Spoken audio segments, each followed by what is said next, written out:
এমন ঝুরি আলু ভাজা অনুষ্ঠান বাড়িতে খেয়েছেন নিশ্চয়ই। সোনালি রং, একদম চিকচিকে, আর হাত দিলেই মুচমুচে। অনুষ্ঠান বাড়ির সেই আসল ফ্লেভার এবার আপনার রান্নাঘরে। ভিডিওটি শেষ পর্যন্ত দেখুন, আমি দেখাচ্ছি কিভাবে সহজেই বানাবেন সেই ক্রিস্পি অনুষ্ঠান বাড়ির মতন আলু ভাজা। নমস্কার, জগৎবন্ধু কিচেনে সবাইকে স্বাগত। আজকে বানাবো ক্রিস্পি আলু ভাজা। তো আলু ভাজা বানানোর জন্য আমি 500 গ্রাম আলু নিয়ে ছাড়িয়ে নিয়েছি, দিয়ে একটা গ্রেটার দিয়ে গ্রেট করে নিচ্ছে। এইভাবে আপনাকে গ্রেট করে নিতে হবে, সাবধানে গ্রেট করবেন, না হলে হাতে লেগে যাওয়ার সম্ভাবনা থাকে। তো এইভাবে গ্রেট করে নিয়েছি আমি।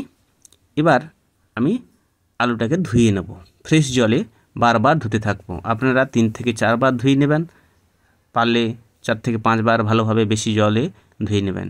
আর ঠান্ডা জলে সব সময় ধুবেন বা নর্মাল জলে। আমি এইভাবে পরপর 3 থেকে 4 বার ধুয়ে নেব। আপনারাও 3 থেকে 4 বার মিনিমাম ধুবেন। তো যত ফ্রেশ জলে ধুবেন তত আলুটা ক্রিস্পি ভালো হবে এবং সাদা হবে। তো আমি প্রথমবার ধুয়ে নিচ্ছি ভালোভাবে। এবার জলটা ফেলে দিয়েছি, দিয়ে আবারও আমি আলুগুলোকে স্টিল বলে নিয়ে নিয়েছি, দিয়ে আবারও জল দিয়ে আমি ধুয়ে নেব। দেখুন, ফ্রেশ জল আবার জল দিয়ে দিয়েছি, দিয়ে ভালোভাবে একটু নাড়িয়ে নেব, দিয়ে আবারও ধুয়ে নেব। দেখুন, আগের জলটা ঘোলা ছিল, এখনকার থেকে বেশি। এরপর এই জলটা ফেলে দিয়ে আবারও ফ্রেশ জল নিয়েছি। ফ্রেশ জল নিয়ে আমি আলুগুলোকে আবার দিয়ে দিলাম, দিয়ে আবারও আলুটাকে ভালোভাবে আমি ধুয়ে নিচ্ছি। ধুয়ে নিয়ে এবার ফাইনাল ভালোভাবে চিপড়ে নিচ্ছি। ভালোভাবে রসটা নেংড়ে নিতে হবে, হাত দিয়ে চেপে চেপে। দিয়ে দেখুন কতটা ঝুরঝুরি হয়ে গেছে। এবার ভালোভাবে চেপে চেপে আমি আলুগুলোকে ছেঁকে নিচ্ছি। দেখুন এই জলটা কতটা ফ্রেশ লাগছে। এই হচ্ছে আলু, ঝুরঝুরি আলু। এবার নিয়ে নিচ্ছি লাল বাদাম, মানে চেনা বাদাম, আর নিয়ে নিচ্ছি শুকনো লঙ্কা 2 পিস, আর কারি পাতা। এবার আলুগুলোকে আমি ভেজে নেব। ভেজে নেওয়ার জন্য আমি প্রথমে একটা কড়াই ওভেনে বসিয়ে তেল দিয়ে দিচ্ছি, সাদা তেল। আর সাদা তেল দিয়ে আমি তেলটাকে গরম করে নেব। দিয়ে গরম তেলে আলুগুলোকে আমি ছেড়ে দেবো, বেশি দেবো না। তেল যেমন পরিমাণ থাকবেন সেই হিসাবে আমি আলুগুলোকে ছেড়ে দিয়েছি। দিয়ে গ্যাসটাকে মিডিয়াম টু হাই ফ্লেমে রেখে আমি আলুগুলোকে ভেজে নেব।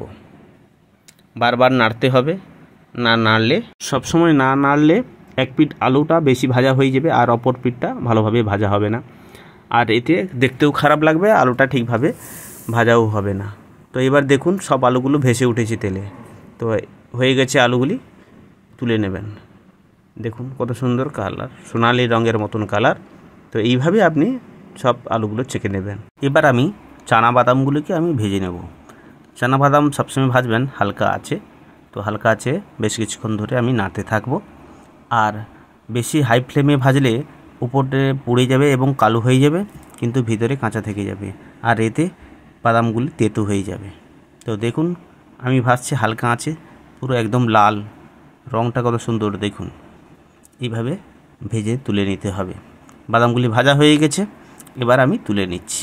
দেখুন তেলটা ঝরিয়ে আমি তুলে নিচ্ছি, সব বাদামগুলো আমি তুলে নিচ্ছি। এবার কড়াইতে আমি আবার দিয়ে দেবো কারি পাতা। কারি পাতা দিয়ে আর শুকনো লঙ্কা দিয়ে দেবো। শুকনো লঙ্কা দিয়ে একটু নাড়াচাড়া করে নেব। দিয়ে ভাজা হয়ে এসছে, এবার আমি তুলে নিই। কারি পাতার রং কোনো চেঞ্জ হয়নি, দেখুন সুন্দর সবুজ সবুজ আছে। এবার আমি আলু ভাজা, বাদাম এবং কারি পাতা ভাজা সেগুলো আমি একটা নিউজ পেপার বিছিয়ে ঢেলে রেখেছিলাম, কারণ নিউজ পেপারে তেলগুলো টেনে নেবে। তারপর আমি একটা প্লেটে ট্রান্সফার করে নিলাম। দিয়ে আপনি এর উপর একটু চাট মশলা ছড়িয়ে দিতে পারেন, বা আপনি লঙ্কা গুঁড়ো ছড়িয়ে দিতে পারেন। আমি একটু লঙ্কা গুঁড়ো ছড়িয়ে দিয়েছি আর একটু চাট মশলা ছড়িয়ে দিয়েছি, দিয়ে মাখিয়ে নিয়েছি। আর খেতে দুর্দান্ত লাগবে। রেসিপিটা ভালো লাগলে লাইক, শেয়ার, কমেন্ট করতে ভুলবেন না। অবশ্যই চ্যানেলটিকে সাবস্ক্রাইব করে পাশে থাকবেন। আজকের ভিডিও এই পর্যন্ত। পরের ভিডিওতে আবার দেখা হচ্ছে। সবাই সুস্থ থাকুন, ভালো থাকুন, ধন্যবাদ।